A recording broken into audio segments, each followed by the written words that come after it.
Tudo da Canção Nova em um só lugar. Canção Nova Play. Eu preciso aprender um pouco aqui. Eu preciso aprender um pouco ali. Eu preciso aprender mais de Deus, porque Ele é quem cuida de mim.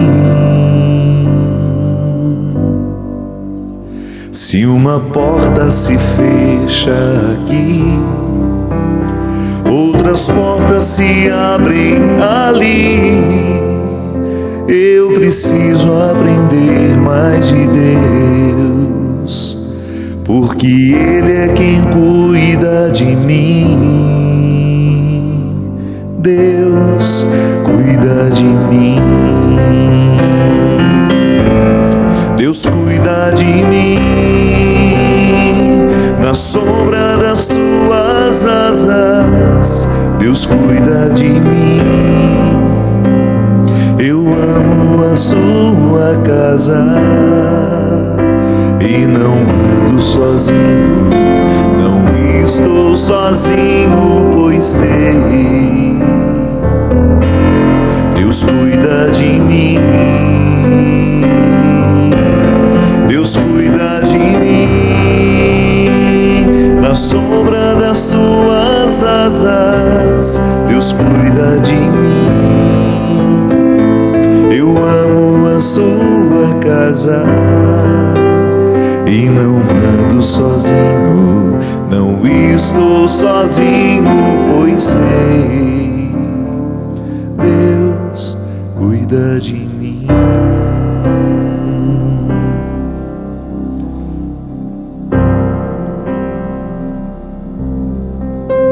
Se na vida não tem direção, é preciso tomar decisão. Eu sei que existe alguém que me ama, Ele quer me dar a mão. Se uma porta se fecha aqui, outras portas se abrem ali. Eu preciso aprender mais de Deus, porque Ele é quem cuida de mim. Deus cuida de mim. Deus cuida de mim. Na sombra das suas asas, Deus cuida de mim. Eu amo a sua casa e não ando sozinho, não estou sozinho, pois sei, Deus cuida de mim. Deus cuida de mim. Na sombra das suas asas, Deus cuida de mim. Eu amo a sua casa e não ando sozinho, não estou sozinho, pois sei, Deus cuida de mim. Muito boa noite, é com muita alegria que nós começamos mais um programa Direção Espiritual.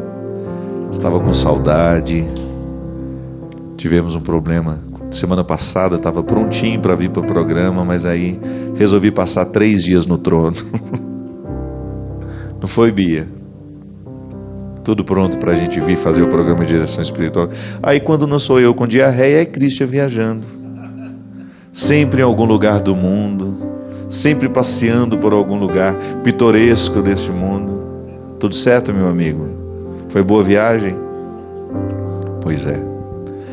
Como eu já disse, ele vai à Dinamarca com a mesma frequência que eu vou a Carapicuíba, Mongaguá.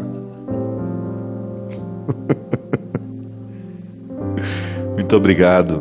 E fico feliz de ver o carinho de tanta gente, tendo paciência com as reprises.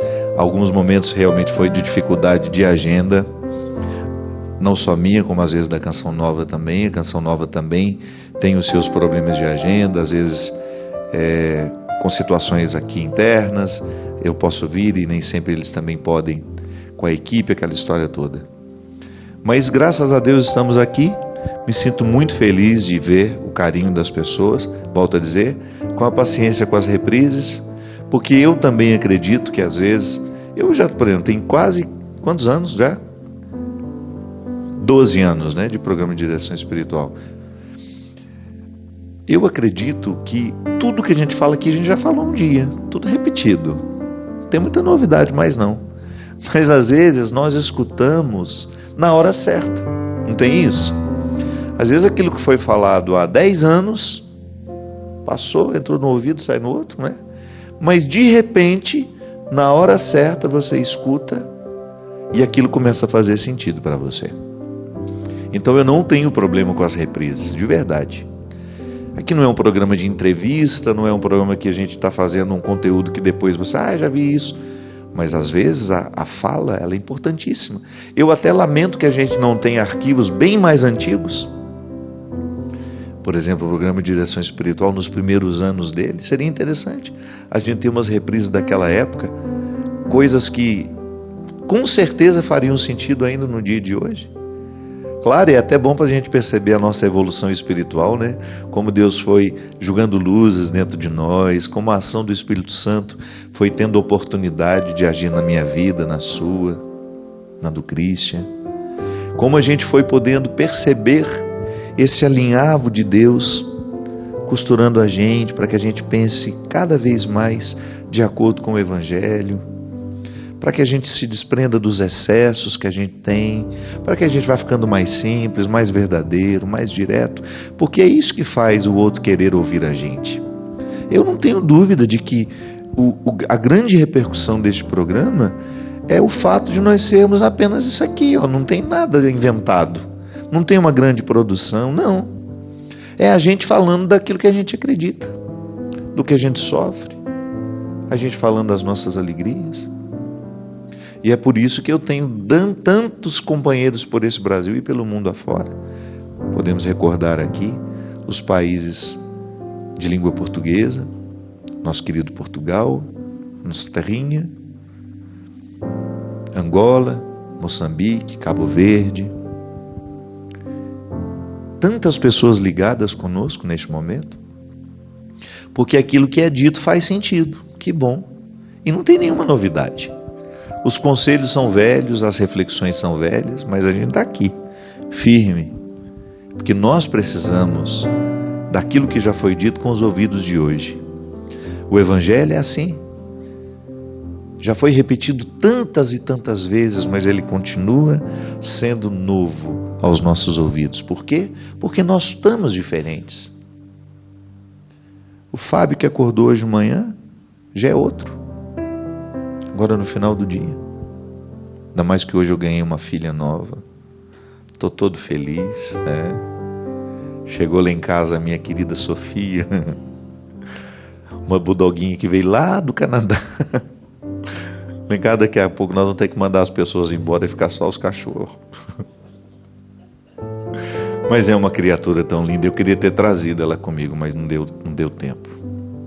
Chegar lá para ver, para pôr no colo, né? Mas é assim, a gente vai mudando. De manhã somos um. Quem me deu de presente foi a Antonella, minha querida amiga. Um grande beijo, muito obrigado, Antonella. Antonella faz um tempo da vida dela no Canadá. Ela é oncologista infantil. Ela trabalha aqui no Sírio-Libanês de São Paulo. Está lá no hospital. Como é que chama mesmo o hospital lá em Curitiba? Tem um nome bonitinho. E ela faz transplante de medula de crianças com câncer.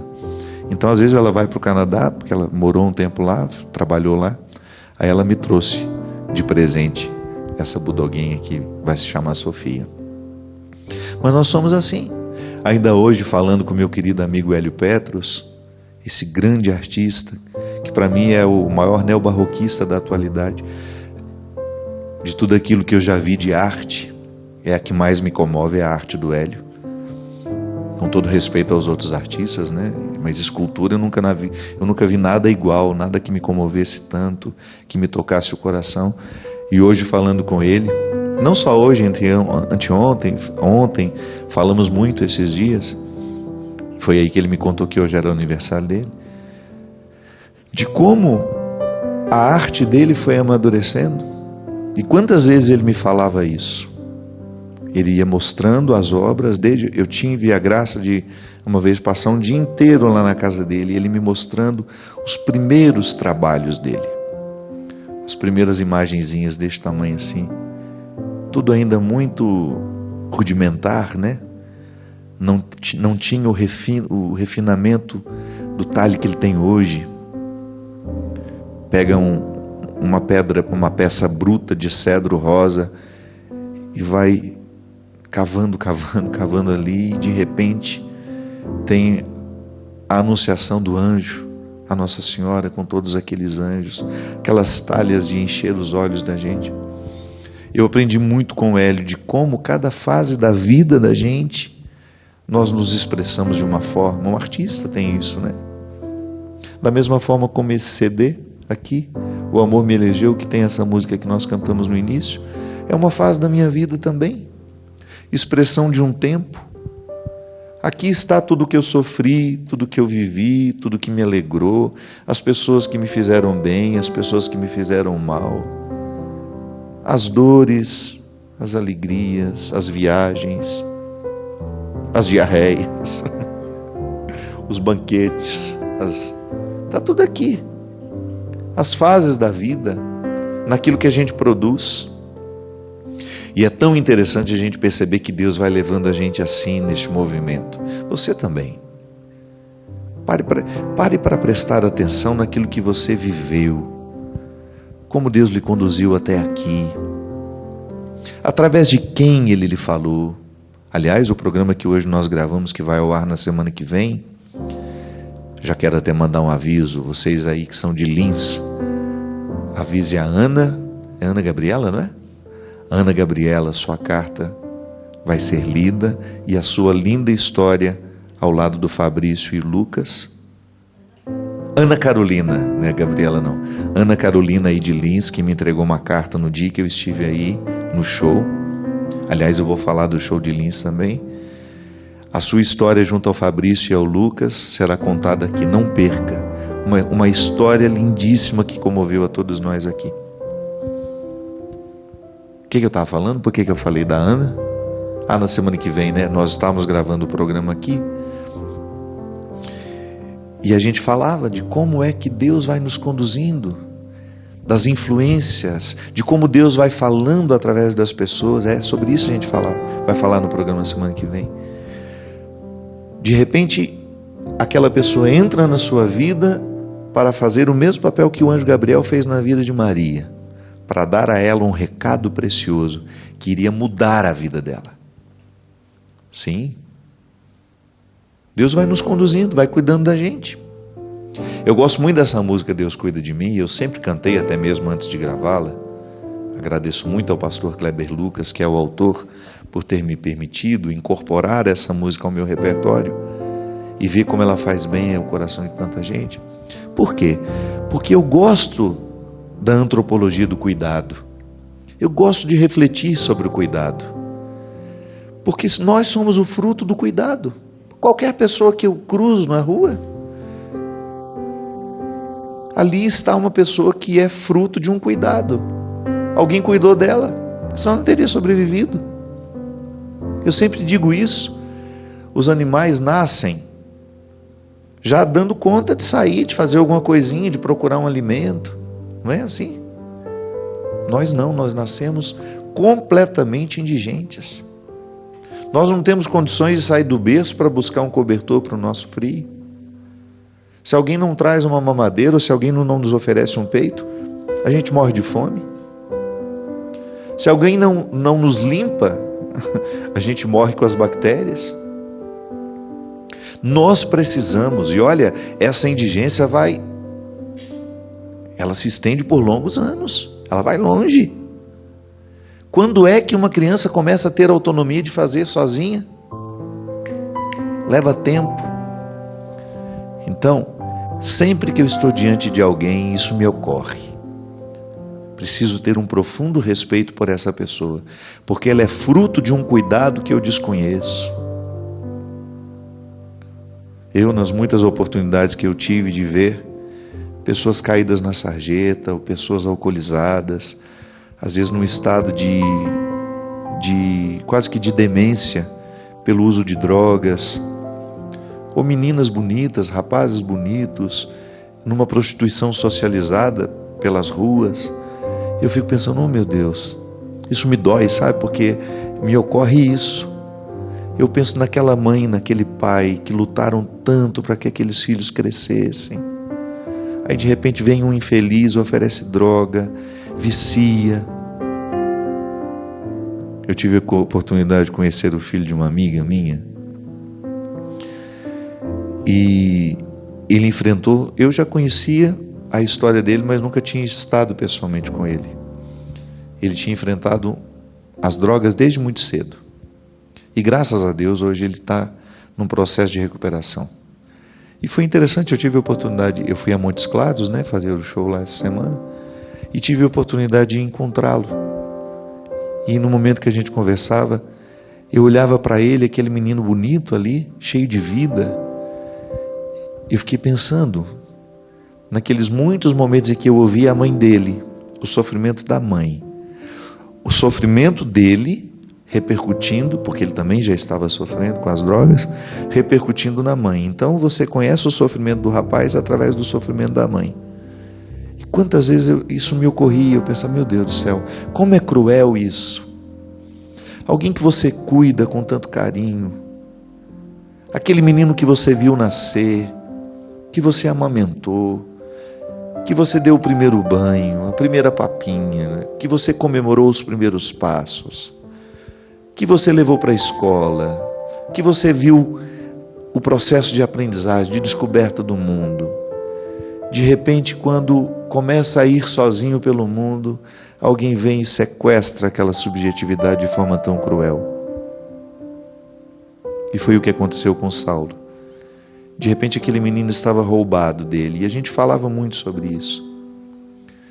De como é triste o momento que você percebe que você não tem mais liberdade interior, que você não escolhe mais o cuidado consigo.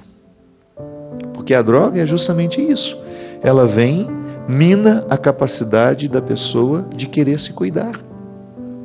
Sim, porque quem tem isso vivo dentro de si, não vai intoxicar-se com aquilo. Mas a partir do momento que se estabelece a dependência, o cérebro, ele não é mais livre para escolher. Ele precisa daquela droga. Ele necessita daquela droga. E um ser humano movido por suas necessidades, ele vira um assassino, ele vira um ladrão, tudo para satisfazer as suas necessidades. É por isso que existe um índice muito grande de meninos e meninas que roubam a própria família para poder comprar a droga. Não é cruel isso? Por quê? Porque ali já não há mais liberdade de escolha. Ela já não se cuida mais. Ela deixou de se cuidar e a liberdade foi eliminada. Ela está condicionada, que é justamente o que a droga faz com a gente. Tão triste você perceber que um menino, que uma menina, que foram educados com tanto zelo, que foram cuidados, longas noites, longos dias, de repente, estão entregues a um processo de autodestruição. Lamentável. Nós precisamos do cuidado diariamente. E eu, pessoalmente, acredito que quando nós experimentamos este cuidado, quando nós passamos pela experiência de sermos amados, isso facilita demais a nossa experiência com Deus. Porque nós não temos outra linguagem. Deus não vai julgar sobre nós uma linguagem mística. A experiência mística passa o tempo todo por realidades humanas, a linguagem é humana. Então, para eu entender a expressão Deus cuida de mim, eu precisei um dia experimentar o ser cuidado pela minha mãe. ser cuidado pelo meu irmão, pela minha irmã, pelo meu pai, pelas pessoas que estavam ali ao meu redor. Não é? E você estabelece com Deus uma relação diferente porque você sabe o que significa ser cuidado. Então você começa a pensar a sua fé, a sua experiência sobrenatural com o Senhor a partir daquilo que é natural. Sim, porque a espiritualidade ela só é possível quando nós compreendemos a partir de uma linguagem humana o que está sendo proposto como linguagem não humana, que é aquilo que nós imaginamos, que nós pensamos. Claro que já está influenciado pela linguagem humana. O que eu penso está influenciado. É igual quando eu vou falar do céu, eu falo do céu como lugar. Por quê? Porque a minha linguagem é temporal. Eu, para entender alguma coisa, preciso situar. Mas o céu não é um lugar, é muito mais que um lugar. Mas eu preciso da palavra lugar, do conceito lugar. Aí é aquela velha história: Padre, quando eu morrer eu vou para onde? Não sei, minha filha, porque até o verbo ir é inadequado. O ir significa no tempo, estou no tempo, passando pela experiência de ir e vir. A morte não. A morte me coloca no outro estágio. A morte me coloca em estágio onde os verbos não são humanos mais, não são esses que a gente sabe conjugar. Mas a gente usa para fazer uma aproximação do significado. Mas a morte é muito mais do que a eternidade é muito mais do que nós conseguimos falar sobre ela. Aliás, era o meu limite como professor de escatologia. Como é que eu vou falar do céu, do purgatório, do inferno, usando linguagem humana? Então já é um limite. Eu prefiro muito mais o conceito de esperança, porque esperança abre, né? Eu tenho a esperança do céu, a esperança de desfrutar da eternidade. Aí você deixa em aberto. A experiência do cuidado é uma experiência humana que me remete a uma experiência ainda maior do que aquilo que eu posso experimentar humanamente. Mas ser cuidado por Deus, então, a mim, ao coração do Saulo, e eu falava sobre isso com ele. Eu até falava para ele: Saulo, eu vou te confessar uma coisa. Não conta para ninguém, não. Porque eu sou padre e às vezes eu não posso falar com tanta liberdade. Mas eu acho que ele não contou, e você que também vai me assistir, está me assistindo, não vai contar para ninguém também, não. Eu, Fabinho, da minha mãe, eu tenho mais facilidade com a expressão Deus é mãe do que Deus é pai, por causa da minha história, sabe? Eu olho para o pai e eu gosto das expressões desse Deus pai que tem feições maternas. Eu acho que é por isso que o cristianismo, né, o catolicismo de maneira especial, foi muito sábio em colocar Nossa Senhora nessa história, porque falta mulher nessa história. Quando nós temos uma visão de um Deus Pai, por exemplo, aquele que teve dificuldade com o pai, como é que ele olha como é que ele interpreta a expressão Deus é Pai? Você não acha que fica difícil para ele? Se o pai foi duro, se o pai foi cruel, se o pai foi difícil, se o pai o abandonou, é provável que ele tenha uma dificuldade com o conceito Deus é Pai. Ah, mas nós precisamos da linguagem humana. Tá bom. Mas então abre o seu conceito para compreender esse Deus Pai, diferente do pai que você teve. Ou se facilita olhar para ele com um olhar de mãe, não tem nenhum problema, ele continua sendo seu pai. Da mesma forma como alguns homens trazem para os filhos uma dimensão materna, mesmo sendo homens, porque a maternidade é a abrangência maior que o amor pode nos oferecer. Não adianta, é dentro da mulher que nós somos feitos, é dentro dela que nós recebemos as carnes e os ossos, é dentro dela que nós recebemos o sangue. O pai teve uma contribuição na hora de fazer, mas depois o mistério é todo dentro do útero da mulher. Isso é sagrado demais. É ali que eu recebi a primeira experiência do cuidado. Então eu não tenho como pensar a figura de Deus Pai longe da experiência com a minha mãe, que pacientemente me levou.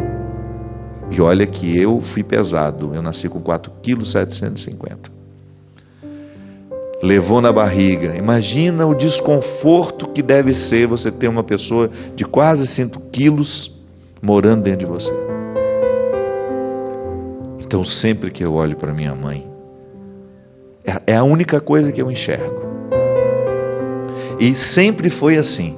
Eu sempre percebia nela um mistério. Meu Deus, essa mulher me fez.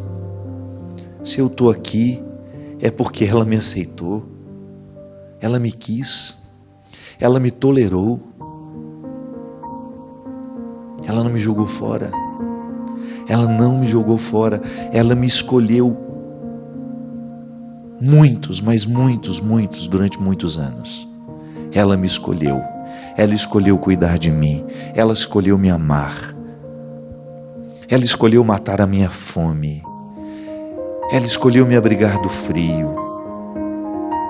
Se isso não é uma experiência divina, eu não sei qual é. Se o fato de estar dentro do ventre de uma mulher, sendo amado sem ela ter visto o meu rosto, não é sagrado, então eu não sei o que pode ser sagrado nessa vida. Eu só posso compreender a experiência do cuidado de Deus comigo quando eu olho para as minhas experiências humanas, em que eu fui amado, em que eu fui cuidado, em que eu fui querido. Ah, padre, mas eu tenho dificuldade com a minha mãe. Não importa. Em algum momento você se sentiu cuidado por alguém. Se você está aí me assistindo agora, porque você foi indigente como todas as outras pessoas, durante longos anos você foi incapaz de buscar o seu alimento, você foi incapaz de buscar o cobertor do seu frio, é porque alguém cuidou de você. Alguém. Você deve a sua vida a essas pessoas. Então, a partir dessas pessoas, você faz uma primeira experiência do que é o amor de Deus, do que é o cuidado dele na nossa vida, levando-nos, conduzindo-nos fase por fase. E você ali, mesmo sem entender, percebendo que ele vai colocando chão para os seus pés. Essa é uma definição bonita de fé, não é? Eu dou o passo e Deus põe o chão. Às vezes parece que não vai ter nada, mas eu dou o passo e de repente o chão está ali. É a experiência da transposição, ou melhor, da transição. Eu preciso atravessar o mar. A experiência do povo de Israel foi assim. O povo colocava o pé, Deus retirava a água. Não foi bonito igual lá na novela, né? Não. Foi de medo, foi uma experiência de medo. De confiança, mas de medo também. Punha-se o pé, percebia que dava para passar. Não era tão fundo assim. E de repente o povo foi alcançando o outro lado. Porque Deus foi cuidando, foi fazendo o milagre de cada instante. Porque isso é interessante. Você perceber que a vida é uma sucessão de milagres. Não tão sobrenaturais assim. Naturais. E por isso não menos preciosos, né? Porque às vezes nós cometemos esse equívoco. Nós sofremos a tentação de pensar que o sobrenatural é superior ao natural. Que isso? Quem disse isso? O natural da vida é precioso demais e é o que a gente desfruta toda hora. Mas aí então a gente desfruta esse natural tendo um olhar cada vez mais aprimorado. Hoje, por exemplo, Deus está cuidando de você. mesmo que você não perceba. Às vezes está colocando um chão num lugar em que parece não haver nada.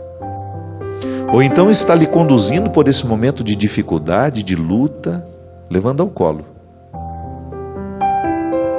Deus nunca deixa de cuidar de nós. Mesmo que você esteja afastado, mesmo que você esteja no pecado, mesmo que você esteja numa vida toda errada, Deus não descuida de você. O que às vezes acontece é que você não corresponde ao cuidado. Então parece que está tudo errado. Faz um caminho de retorno para você ver como a vida muda, como você reencontra o significado de tudo. Faz um movimento nas peças do tabuleiro do jogo da vida e você vai perceber como as coisas são naturalmente encaminhadas. Por quê? Porque Deus está no comando, cuidando de nós da mesma forma como nossas mães, nossos pais e as pessoas que nos amam cuidaram de nós também. Nós vamos para um rápido intervalo e a gente volta já já com o programa Direção Espiritual.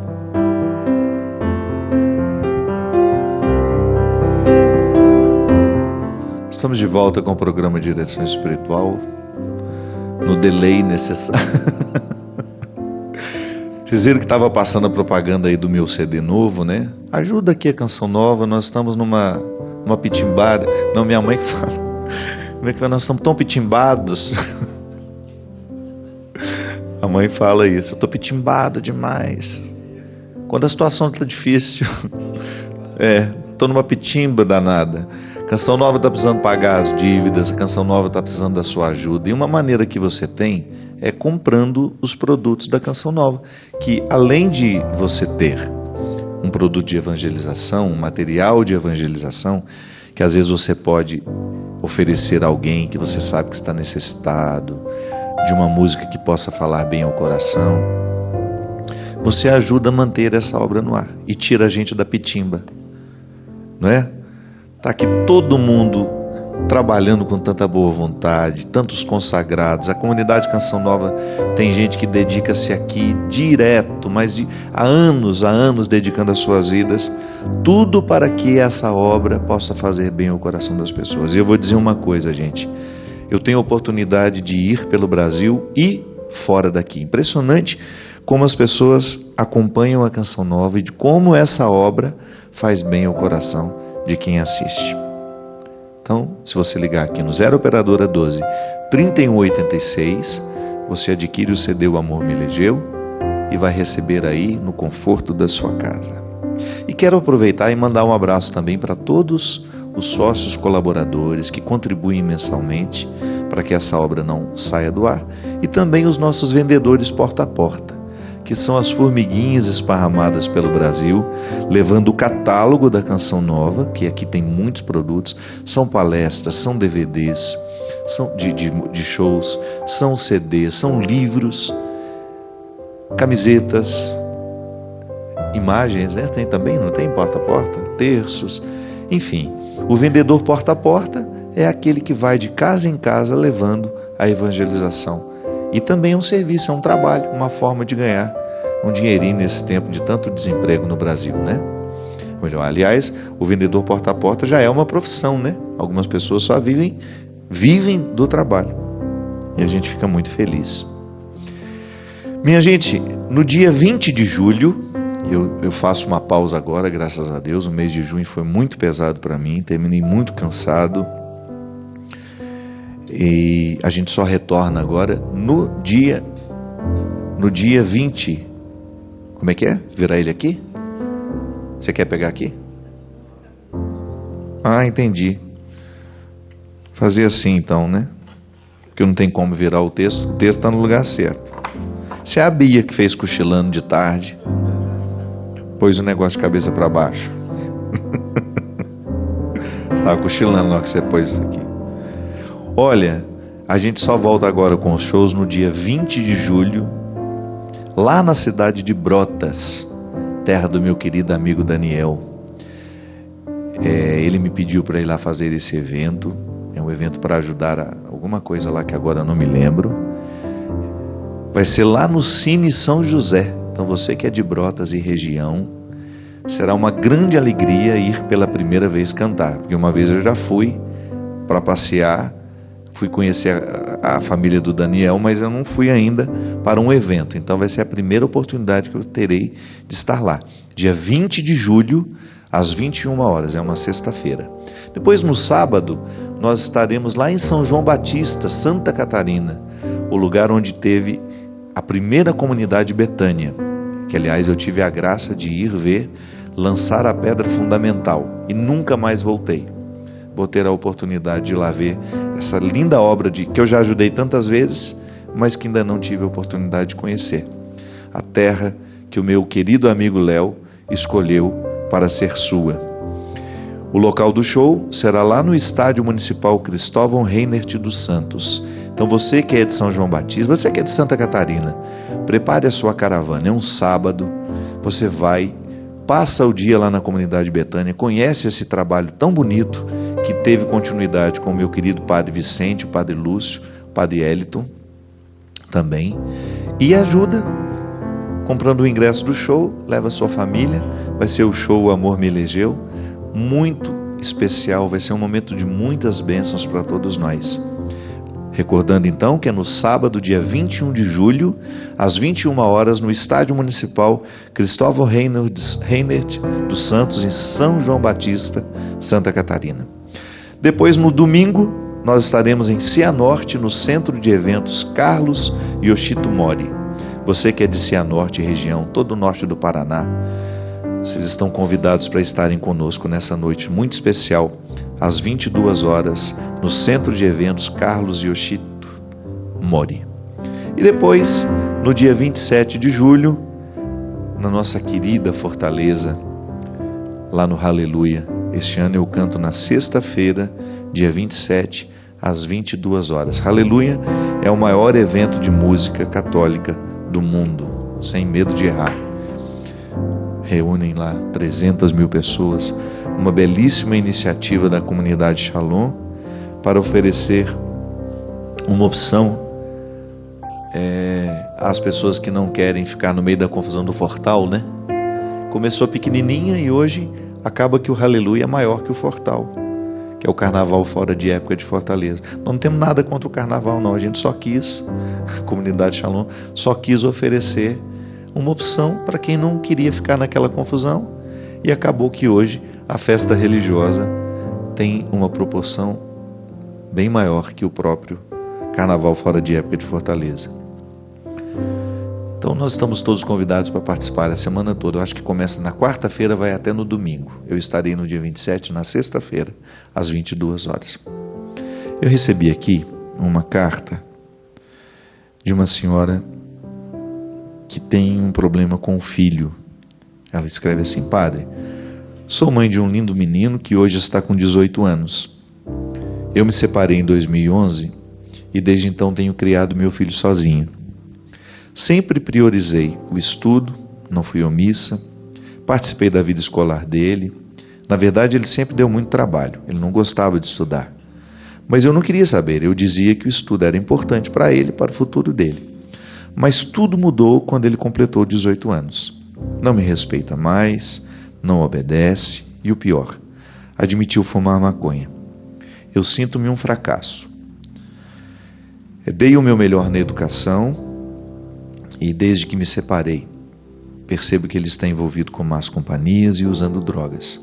Não me conformo, Padre.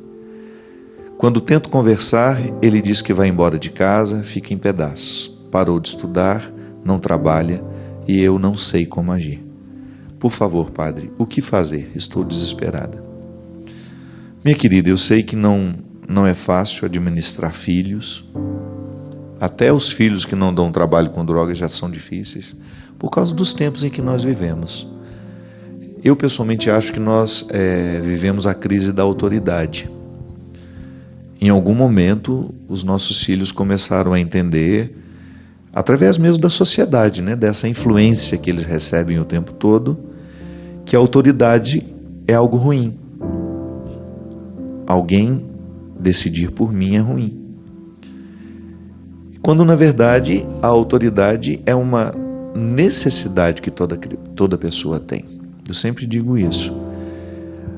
Quando eu sou pai, quando eu sou mãe, eu tenho uma obrigação de oferecer ao meu filho o conforto da autoridade. A autoridade não é um aspecto negativo. Por quê?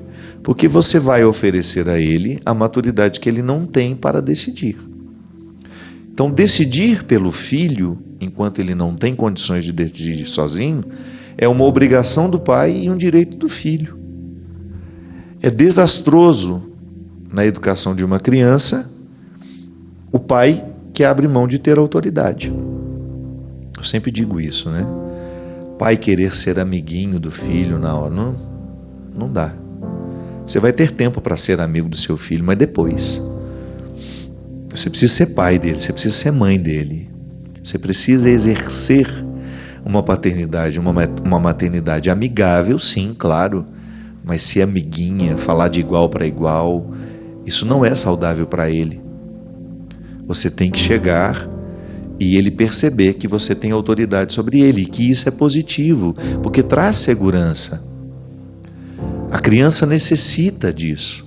O que a gente percebe é que, às vezes, desde muito cedo, essa autoridade vai sendo negociada demais. E a criança vai percebendo que ela tem um poder sobre pai e sobre mãe que não deveria ter. É claro que à medida em que a criança vai amadurecendo, você vai tendo a oportunidade de discutir com ela o que deve ser feito ou não, e também ouvi-la, porque ela é uma outra pessoa. Você precisa ter a sensibilidade de ouvir seu filho e até mesmo de perceber que ele tem diferenças e que ele... Mas tudo isso é na hora certa. Então eu não sei em que momento a gente perde a mão, sabe? O que eu sei é que às vezes eu percebo na relação entre pais e filhos, e às vezes pode parecer prepotência da minha parte, né? Porque eu não sou pai. Fala, o que você está falando disso? Você não entende nada. Falo daquilo que eu observo, daquilo que eu escuto, daquilo que eu vejo ao meu redor. Eu às vezes percebo que essa autoridade, muitos pais abrem mão, porque não querem ter o confronto com os filhos, não querem ter o desconforto do enfrentamento, que é tão necessário. Não quero ter problema, sabe? Não quero me aborrecer, estou cansado, deixa ele fazer. Então o filho não é bobo. Esses meninos e meninas de hoje são muito espertos, são muito ligados e sabem exatamente fazer o jogo emocional para poder extrair de pais e mães o que eles tanto querem e desejam. Aqui, por exemplo, quando você chama para conversar e quando você quer colocar as regras, ele ameaça de ir embora. Tá bom, seja fria neste momento e pergunte: para onde você vai? Você tem dinheiro? Você trabalha? Você vai se manter como? Racionaliza a conversa para você ver. Não precisa ser agressiva. Pensa, tá bom, você pode fazer o que você quiser da sua vida, desde que você tenha condições de pagar as suas contas. Outro dia, acompanhando uma mãe que estava com um problema muito grave com o filho, ela me contou justamente isso, que ela estava errando porque ela estava pagando todas as contas e mesmo o filho tendo o trabalho dele e uma outra renda, recaía tudo sobre ela. E o filho cada vez mais distante, cada vez mais agressivo, cada vez mais compreendendo a casa como um hotel em que ele chega, faz o que quer, não dá satisfação de nada. Eu falei justamente isso. Falei, olha, você vai ter que cortar na carne, onde dói nele, tirando o dinheiro. Não vai ter jeito. Quer viver como você quer viver? Quer fazer como você quer fazer? Tá bom, mas então trabalhe e pague suas contas. Sabe por quê? Senão a gente patrocina o erro dos nossos filhos. Patrocina financeiramente falando mesmo. Não é certo que um menino de 18 anos não escute sua mãe. É você a grande responsável por ele ainda. Tá bom, na hora que ele assumir a maioridade, que ele já tiver condições de cuidar da vida dele, o máximo que você vai fazer é tentar participar, se ele permitir. Mas tá bom, ele já foi. Também chega um momento que você tem que abrir mão, que não dá para você ficar levando debaixo das asas o filho que já é adulto, que já faz escolhas. Tá bom, você pode até dar conselhos, você pode até dizer, mas já não é mais a sua responsabilidade, é uma outra vida, é uma maioridade. Mas enquanto não existe isso, minha gente, nós estamos perdendo a oportunidade de fazer o que é certo. Não dá para querer bancar o pai moderno, a mãe moderna, percebendo que você está negligenciando um detalhe da vida que pode danificar definitivamente o caráter desse filho. Drogas, por exemplo. Drogas precisam de tratamento. Não dá para a gente conviver.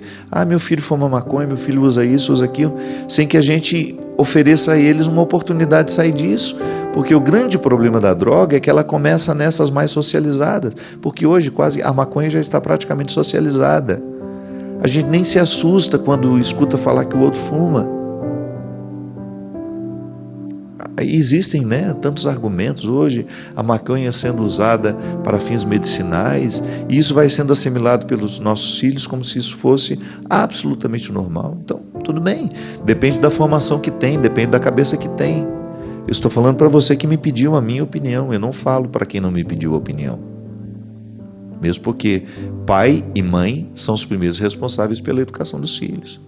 Eu falo a quem me pede a opinião. Se eu tivesse um filho, e se eu tivesse que lidar com ele usando uma droga que eu sei que abre portas para outras, eu imediatamente tentaria interferir para que isso não continuasse. E estou dizendo para você que pediu minha opinião, que eu acho que você deveria procurar ajuda para ele. Até mesmo conscientizando dos grandes malefícios que essa porta de entrada pode trazer para a vida dele. Porque daqui a pouco está usando drogas mais pesadas. E quanto mais viciado ele vai ficando, mais difícil vai ser a relação dele com você. Porque o filho viciado em drogas tem muita, mas muita dificuldade com qualquer pessoa, não é só pai e mãe não, que venha estabelecer limites para ele. Porque como ele está dependente, o que a dependência causa em nós? Qual que é o primeiro efeito dela? Aquilo que eu dizia no início do programa. A gente perde a capacidade de decidir. A gente fica movido por uma necessidade. Então, a reação química que aquela droga me traz, me faz necessitar dela. Eu preciso daquele torpor. A partir do momento que eu estou necessitado daquele torpor, eu não quero mais ninguém no meu caminho que me impeça de ter esse torpor. Por isso a grande dificuldade com você. Agora você vai ter que exercer a sua autoridade. Com calma, com amor, não precisa ser aos gritos. Às vezes os nossos filhos não escutam porque a gente vai aos gritos tentar dizer aquilo que poderia ser dito de maneira muito calma, muito serena, com mais equilíbrio, porque aí a gente tem mais chance de fazê-lo entender que o que nós estamos dizendo é para o bem dele. Então viva o enfrentamento com o filho. Não fique com esse discurso, ele não me escuta mais. Não, pare com isso. Ele é seu filho e ele está debaixo do seu teto. Quem manda nessa casa ainda é você. Ele vai mandar na casa dele na hora que ele estiver fora. Mas essas regras nós precisamos dizer, nós precisamos ditá-las dentro de casa. Não precisamos ser tiranos para isso, não. É conversa, é bom senso. Olha, quem paga as contas nessa casa sou eu. Você está debaixo deste teto e você vai me ouvir sim o que eu estou dizendo. Mesmo porque para ele comprar essa droga, onde é que ele arruma o dinheiro? Se ele não trabalha, não estuda e está fumando maconha. Me desculpe, eu não conheço traficante generoso. Eles até são, até viciar a pessoa. Mas eu não conheço um traficante que seja amiguinho do viciado, que dá de graça a maconha para ele. Então, de algum lugar esse dinheiro está vindo. E se você é a fonte dele, cuidado. Porque você pode estar pagando essa droga sem saber que está. Fique de olho, fiscalize. E descubra quem são essas pessoas que estão influenciando seu filho. Se for preciso, vá na casa, converse com o pai deles, com os pais. Às vezes eles também não estão sabendo que os filhos estão enfrentando a mesma coisa. Minha gente, trazer um filho ao mundo é uma responsabilidade para a vida inteira. Tá bom, chega um momento que você pode relaxar e deixar seu filho viver a vida dele, e você vai participar no momento que você for chamado. Mas enquanto ele não tem autonomia para isso, a responsabilidade é nossa. E não dá para ficar com essa história, eu não dou conta mais do meu filho. Tem que dar. Você é o primeiro responsável por ele. Porque se você não der, ele se torna um problema para o outro. Filhos que os pais não dão conta deles, eles geralmente são um problema para a sociedade. E é assim que a sociedade vai ficando ruim. É assim que o mundo vai ficando insuportável. Quando os filhos não recebem de seus pais a autoridade, quando eles não são beneficiados com a autoridade que educa e disciplina. A minha mãe tem um ditado que é de pequenino que se torne o pepino. Melhor, é isso mesmo, né? Que se torce. É de pequenino que se torce o pepino. Então você que está aí com esse filho nos braços, que você ainda decide para onde vai, para onde vem, como foi. Cuidado para não perder as rédeas. Fique atento. Fique atento, porque se você começar a abrir mão da autoridade que você precisa ter sobre ele daqui a pouco, espertos como eles estão, eles mandam em você. Te enganam, te ludibriam. E ludibriar hoje é a coisa mais fácil que tem. Então fique esperto. Exerça a autoridade, porque é um direito dele e um dever seu. E faça isso com carinho, com amor. Vai mostrando desde pequeno, sobretudo através do seu exemplo. A melhor maneira de ensinar uma criança, minha gente, é através do nosso exemplo. A melhor forma é o nosso jeito de viver, o nosso jeito de ser. E não desanima não. Não desanima não, que quando nós somos amorosos e firmes, como diz a minha amiga Cristiana Gutierrez, firme com as questões, suaves com as pessoas. Derrame sobre nós a bênção e a proteção do céu, do Deus Todo-Poderoso, Pai, Filho e Espírito Santo. Amém. Até a semana que vem, se Deus quiser. Deus cuida de mim, na sombra das suas asas. Deus cuida de mim. Eu amo a sua casa e não ando sozinho, não estou sozinho, pois sei, Deus cuida de mim. Deus cuida de mim, na sombra das suas asas. Deus cuida de mim. Eu amo a sua casa e não ando sozinho, não estou sozinho, pois sei,